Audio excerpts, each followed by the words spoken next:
ہمارے ذہنوں میں جو معیارات بیٹھے ہوئے ہیں وہ کیا ہے؟ کامیابی پیسے سے ہے، کامیابی جائیداد سے ہے، کامیابی کاروبار سے ہے، کامیابی شہرت سے ہے، کامیابی اقتدار سے ہے. یہ معیارات ہیں. جو جتنا دولت مند اتنا کامیاب، جو جتنا مشہور اتنا کامیاب، جو جتنا پاپولر اتنا کامیاب، جو حکومت پر پہنچ گیا کامیاب، جس نے بڑا کاروبار جما لیا کامیاب، جس نے بہت جائیداد بنا لی کامیاب. یہی ہے اصل میں ساری بس کی گانٹھ. جو تصور کامیابی کا ہوگا اسی کے مطابق آپ کی بھاگ دوڑ ہوگی، اسی کے لیے جد و جہد ہوگی، اسی کے لیے توانائیاں صرف ہوں گی، اسی کے لیے دن رات کی مشقت ہوگی. یہ ہے اصل شے جس کی یہاں نفی ہو رہی ہے. کامیابی دولت سے نہیں، کامیابی شہرت سے نہیں، کامیابی اقتدار اور طاقت اور حکومت سے نہیں، بلکہ کامیابی ہے ایمان سے، عمل صالح سے، تواصی بالحق سے، تواصی بالصبر سے. آپ غور کیجئے اس نقطہ نظر کا، اس ایٹیچیوڈ کا، یہ جو مینٹل ایٹیچیوڈ ہے، اس کا بدل جانا ہی انسانی شخصیت کے اندر انقلاب برپا کرے گا.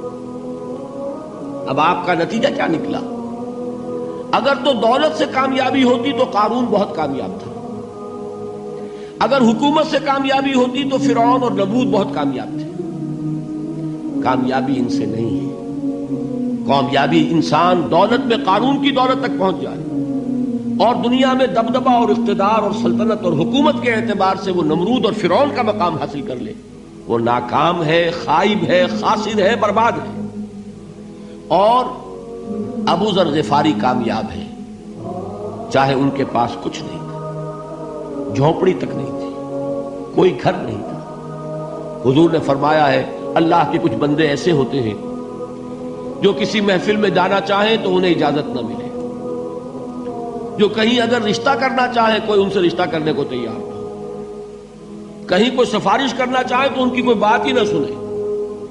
لیکن اللہ کے ہاں ان کا وہ مقام ہے کہ اگر بھولے سے بھی کسی بات پر قسم کھا بیٹھتے ہیں تو اللہ ان کے قسم کی لاج رکھتا ہے.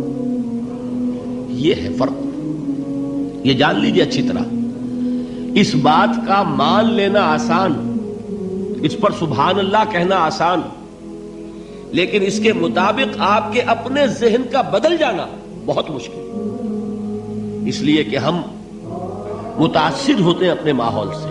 وہ بڑا محل ہے، دیکھ کر ایک دفعہ جھجری آتی ہے، وہ بڑی سی 20 فٹ لمبی کار سناٹے کے ساتھ آپ کے پاس سے گزر گئی.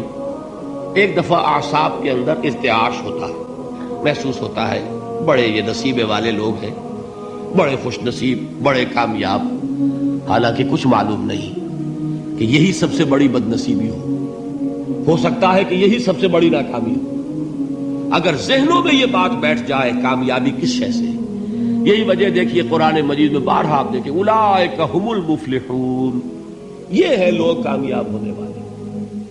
آج یہ آپ نے نماز میں وہ آیات سنی، یا ایھا الذین آمنوا ارکعوا واسجدوا واعبدوا ربکم وافعلوا الخیر لعلکم تفلحون. اے ایمان والو، رکوع کرو، سجدہ کرو، اپنے رب کی پرستش اور بندگی کرو اور اچھے کام کرو تاکہ تم کامیاب ہو جاؤ. تو کامیابی کن چیزوں سے ہے؟ یہ ہے سب سے بڑا سبق. یہ ہمارے دل میں اگر بات بیٹھ جائے، ٹھک جائے، تو زندگی بدل جائے گی. صبح و شام بدل جائیں گے، نقشے بدل جائیں گے، بھاگ دوڑ کا رنگ بدل جائے گا، ویلیو سٹرکچر بدل جائے گا.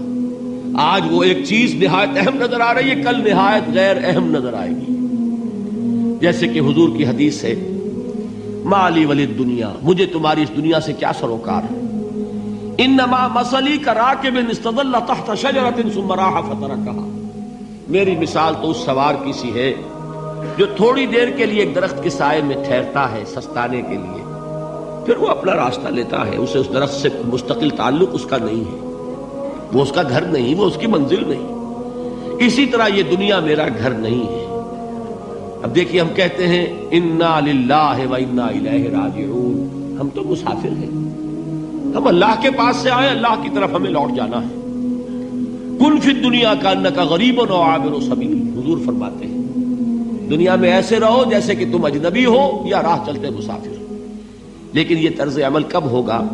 جبکہ یہ آیت ہمارے ذہنوں کے اندر بیٹھ گئی ہو، والعصر ان الانسان لفی خسر الا الذین آمنوا وعملوا الصالحات وتواصوا بالحق وتواصوا بالصبر۔ یہ ہے اصل بات جو میں نے عرض کیا تھا کہ میں بتاؤں گا صحابہ کیوں ایک دوسرے کو یاد دلاتے تھے۔ اس لیے کہ دیکھیے جیسے برف باری اگر ہو رہی ہو، آپ باہر نکلیں گے تو برف آپ کے کپڑوں پر جم جاتی ہے نا، تو آپ جھٹکتے ہیں کپڑوں کو تاکہ برف ہٹ جائے۔ ہمارے ایمان پر اس دنیا میں رہتے ہوئے جب ہم متاثر ہوتے ہیں ماحول سے تو گردہ آ جاتا ہے، برف پڑ جاتی ہے، اس کو جھٹکتے رہنے کی ضرورت ہے۔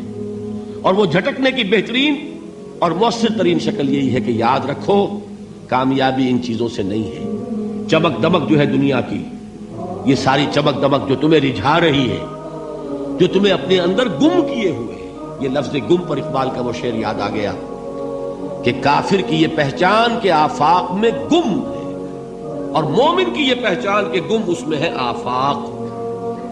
تم گم نہ ہو کر رہ جاؤ، اس میں مبہوت نہ ہو کر رہ جاؤ، مرعوب نہ ہو کر رہ جاؤ، دنیا ہی کی محبت تمہارے اوپر ڈیرے نہ ڈال دے، تمہارے دلوں کے اوپر مسلط نہ ہو جائے۔